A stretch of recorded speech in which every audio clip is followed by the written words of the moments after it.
February 1959, deep within the northern Ural Mountains of the Soviet Union, 9 experienced hikers began what should have been a routine winter expedition. They were young, skilled, well-equipped. They had crossed difficult terrain before and expected to do so again.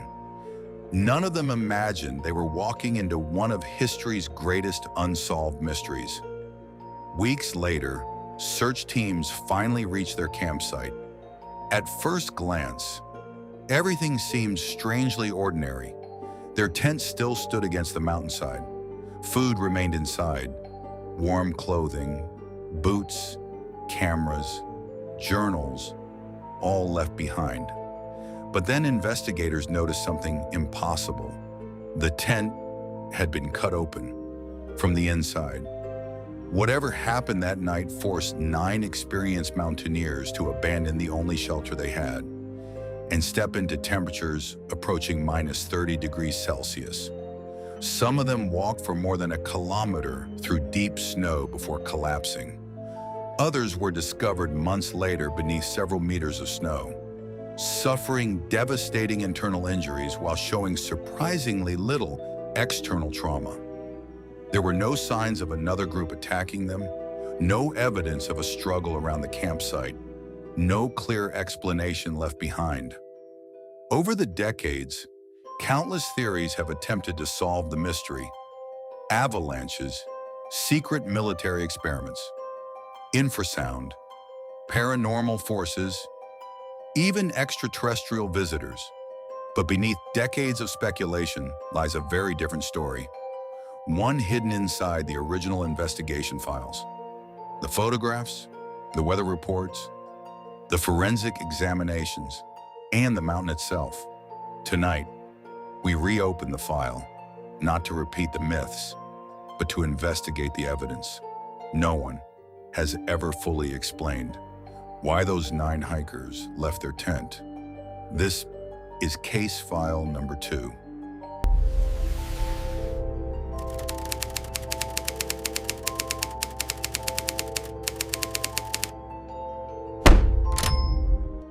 Before examining the mystery, we need to understand the people at its center, because one misconception has followed this case for more than 6 decades. These were not reckless adventurers. They were among the Soviet Union's most capable young mountaineers. The expedition was led by Igor Dyatlov, a 23-year-old radio engineering student with extensive experience organizing winter expeditions. His objective was ambitious, but not extraordinary. The team intended to complete a demanding route across the northern Urals and qualify for Category 3 certification, the highest mountaineering qualification available in the Soviet Union at the time. Joining Dyatlov were fellow students, graduates, and experienced outdoorsmen. Zinaida Kolmogorova, energetic and already respected for her endurance. Rustem Slobodin, known for his strength and determination. Yuri Doroshenko, calm under pressure. He'd once defended himself against a bear. Lyudmila Dubinina, resilient, refusing to let old injuries keep her from the mountains she loved. Alexander Kolevatov, technical and methodical. Semyon Zolotaryov, the oldest at 38, a decorated military veteran. Nikolai Thibault-Brignol, athletic and cheerful. Yuri Krivonishenko, an engineer whose humor lifted the group's spirits. They packed carefully. Weeks of food, cold weather clothing, skis, cameras, medical supplies. Everything expected for a winter crossing through one of the harshest environments in the Soviet Union. Throughout the journey, they photographed each other laughing, setting up camp, skiing across endless snowfields. Their journals reveal a group in good spirits. They joked, they sang. Nothing in those final photographs suggests fear. Nothing suggests panic. Nothing suggests that, within days, every member of the expedition would be dead. Whatever happened on the slopes of Kholat Syakhl, it happened to people who understood mountains, people who respected winter, people who had prepared for almost every danger nature could present. Almost. What do we know for certain? The Dyatlov group documented much of their journey themselves. Diaries, photographs, and official search records allow investigators to reconstruct it with remarkable accuracy. On January 23, 1959, the group departed from Sverdlovsk, now Yekaterinburg, reaching Vijay, the last inhabited outpost before the wilderness, 2 days later. From there, the real expedition began. Days on skis through deep snow, morale high despite the cold. On January 28th, Eerie developed severe joint pain and reluctantly turned back. He would become the only survivor. By January 31st, the remaining 9 reached the edge of the highlands and buried a cache of supplies for the return journey. Everything suggested the journey was proceeding exactly as planned. Then came February 1st, the day everything changed. February 1st, 1959 morning, the team broke camp. They packed their equipment, secured their skis, and began climbing toward a Torten mountain, their intended destination. Conditions gradually deteriorated. Strong winds swept across the exposed slopes. Visibility became increasingly poor. Fresh snowfall obscured landmarks. At some point during the afternoon, the group drifted west of their intended route. Rather than descending into the shelter of nearby forest, they chose to continue across the open mountainside. Historians still debate why. Some believe they became disoriented by worsening visibility. Others suggest Dyatlov deliberately camped on the exposed slope as a training exercise, allowing the team to practice overnight survival in severe weather. Either way, their decision placed them on the eastern slope of a mountain known by the local Mansi people as Kholat Syakhl, translated into English. Its name is often rendered as Dead Mountain. Despite its ominous reputation, the name predates the incident. Most historians believe it simply reflected the mountain's sparse wildlife rather than any supernatural significance. Late afternoon, the group stopped climbing and pitched their tent, cutting a flat platform into the snowpack, securing it with skis, poles, and guy lines. One of the last photographs recovered from the expedition shows the team setting up camp in fading daylight, grainy and wind-blurred. It would become one of the final known moments of their lives. Evening. Darkness settled over the mountain. Temperatures plunged far below freezing, powerful winds sweeping uninterrupted across the exposed slope. Inside the tent, the hikers settled in for the night. Nothing in their journals suggests concern. Nothing indicates panic. No distress signal was ever recorded. No witness would ever describe what happened next. Then, at some point during the night, everything changed. Within minutes, the tent was cut open from the inside. 9 experienced mountaineers abandoned their shelter, leaving behind boots, heavy coats, food, equipment, and nearly every tool they needed to survive. They stepped into darkness, barely dressed, and disappeared into the snow. Whatever forced that decision lasted only moments.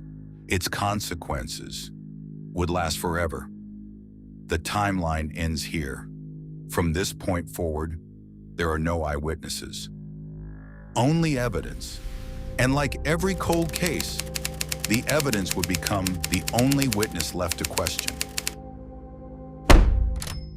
With no survivors, the mountain itself became the only witness. Every footprint, every photograph, every piece of clothing, every medical report would become part of the investigation. More than 60 years later, those records remain the strongest evidence we have. Exhibit A.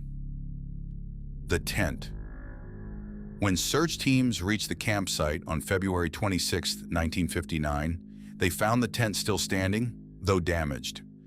Inside, sleeping bags, backpacks, food, journals, cameras, and most importantly, the heavy winter clothing they would need to survive even a few minutes in sub-zero temperatures.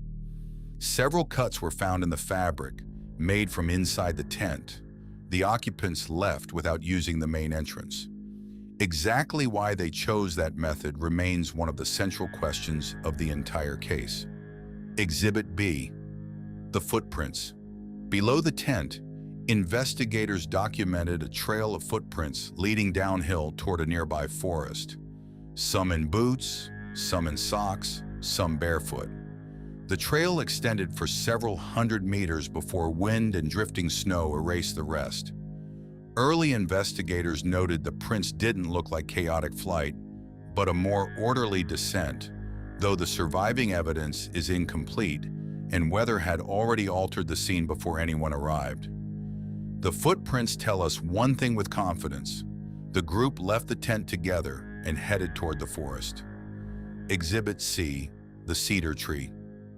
Approximately 1.5 kilometers from the campsite, searchers made their first discovery. Beneath a large Siberian cedar lay the bodies of Yuri Doroshenko and Yuri Krivonishenko. A small fire had been built nearby. Burned branches, charred wood, and fragments of clothing suggested the two men had attempted to keep warm. The cedar itself held another clue.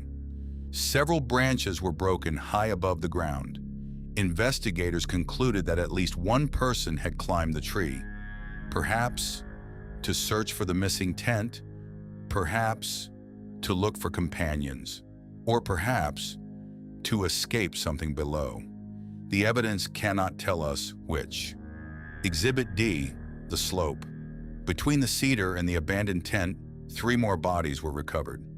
Igor Dyatlov, Zinaida Kolmogorova, and Rustem Slobodin, each at a different point, suggesting they were moving back toward camp, whether to retrieve supplies or because they believed the danger had passed. Autopsies concluded all 3 died of hypothermia. Slobodin also suffered a skull fracture, judged too minor to have been fatal on its own. Exhibit E, the ravine.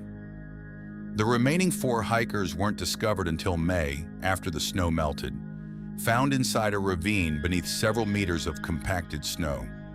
Unlike the first 5, these 4 displayed far more severe trauma. Lyudmila Dubinina and Semyon Zolotaryov suffered massive internal injuries.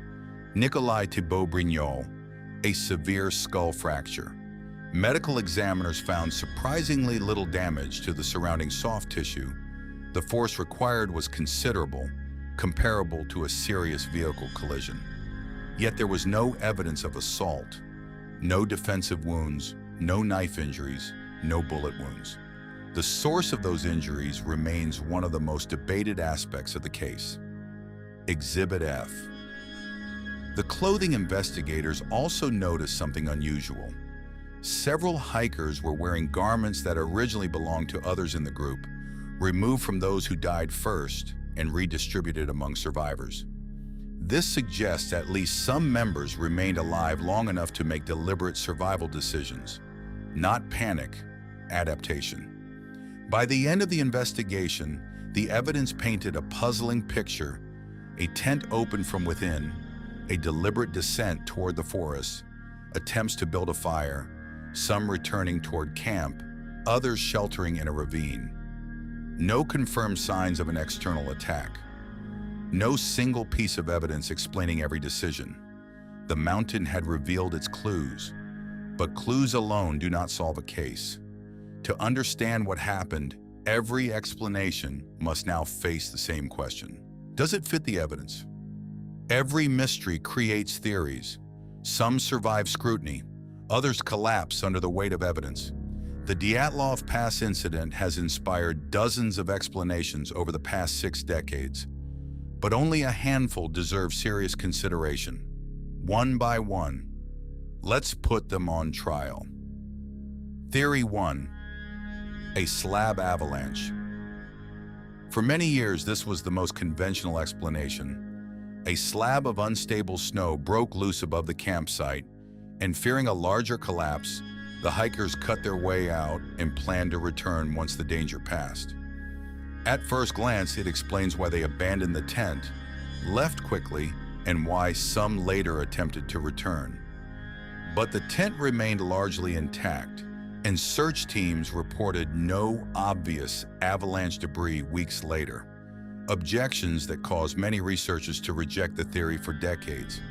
However, modern studies suggest a small, delayed slab avalanche, combined with this specific terrain, could account for the evidence without the dramatic aftermath of a large avalanche. The theory, once dismissed, has regained credibility in recent years. Verdict: plausible, but not conclusive. Theory 2, secret military testing. Cold War secrecy created fertile ground for speculation. Some researchers propose the hikers entered the path of classified Soviet weapons testing, pointing to reported lights in the sky and trace radioactive contamination on some clothing. But no confirmed weapon fragments, blast damage, or military debris were ever found, and no official record places a weapons test at the campsite that night. Today, no direct evidence connects the hikers' deaths to a secret weapons test. Verdict: insufficient evidence. Theory 3, infrasound. Could the mountain itself have triggered panic? One hypothesis proposes that powerful winds generated extremely low-frequency sound, known as infrasound, capable of causing anxiety or overwhelming dread even when largely inaudible. If true, the hikers may have fled the tent before fully understanding why. The idea attracted public interest, but scientific support remains limited. Whether conditions at Dyatlov Pass could reliably trigger that response is still unproven. Verdict: scientifically possible, but currently unproven. Theory 4, human error and extreme weather. Some investigators argue no extraordinary event is required, just a chain of unfortunate decisions. Poor visibility, increasing wind, dangerous snow, extreme cold, disorientation, and the gradual breakdown of group survival. Under this interpretation, every decision becomes understandable through exhaustion, environmental stress, and the brutal reality of winter mountaineering: the fire, the attempt to return, the shelter in the ravine, until the mountain claims each of them. This explanation accounts for many aspects of the evidence, but not all. It still struggles to fully explain the severe internal injuries. Verdict: strongly supported, but incomplete on its own. Theory 5, the supernatural. No discussion of Dyatlov Pass is complete without the extraordinary claims. Aliens, the Yeti, mountain spirits, paranormal forces. Ideas that have dominated books and documentaries for decades.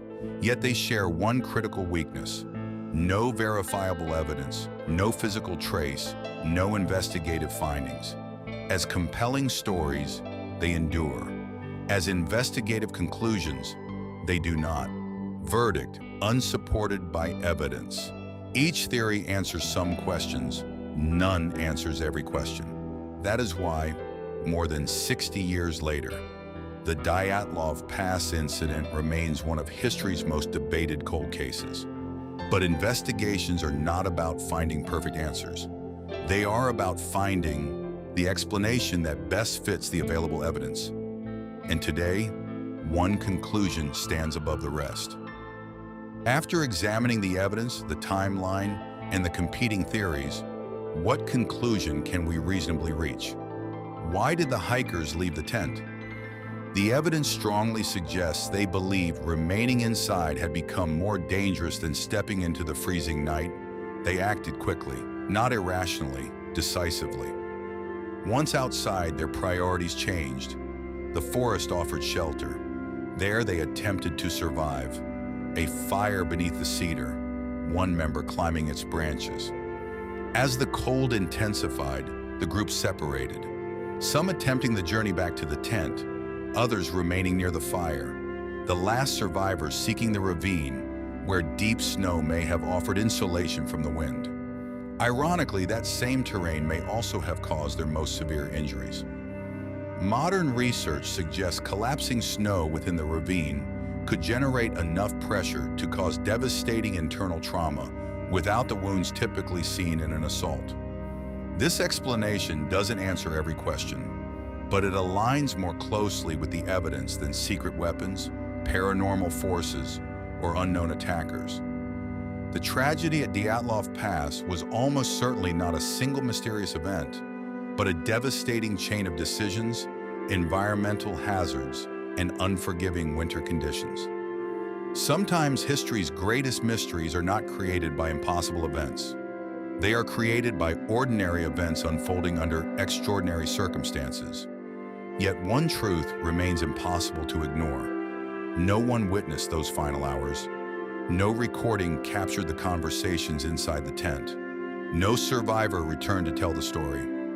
Every conclusion, no matter how carefully supported, must acknowledge that one final piece of evidence is forever missing: the voices of the 9 people who were there. For decades, the Dyatlov Pass Incident has been remembered for its unanswered questions. Theories transforming 9 ordinary people into characters in stories about monsters and impossible phenomena. But before they became the subjects of speculation, they were friends, students, engineers, explorers, people who laughed around campfires and looked toward the future with optimism. Their final expedition ended in tragedy, but their lives deserve to be remembered for far more than the mystery surrounding their deaths. What do you think happened on the slopes of Kholat Syakhl? Did the evidence convince you that nature alone explains the tragedy? Or do you believe an important piece of the puzzle is still missing? Share your conclusions in the comments below. Your perspective might highlight a detail others have overlooked. If you want to be there when the next case file opens, hit subscribe, because history doesn't stop hiding things, and neither will we. Until the next case, keep questioning history.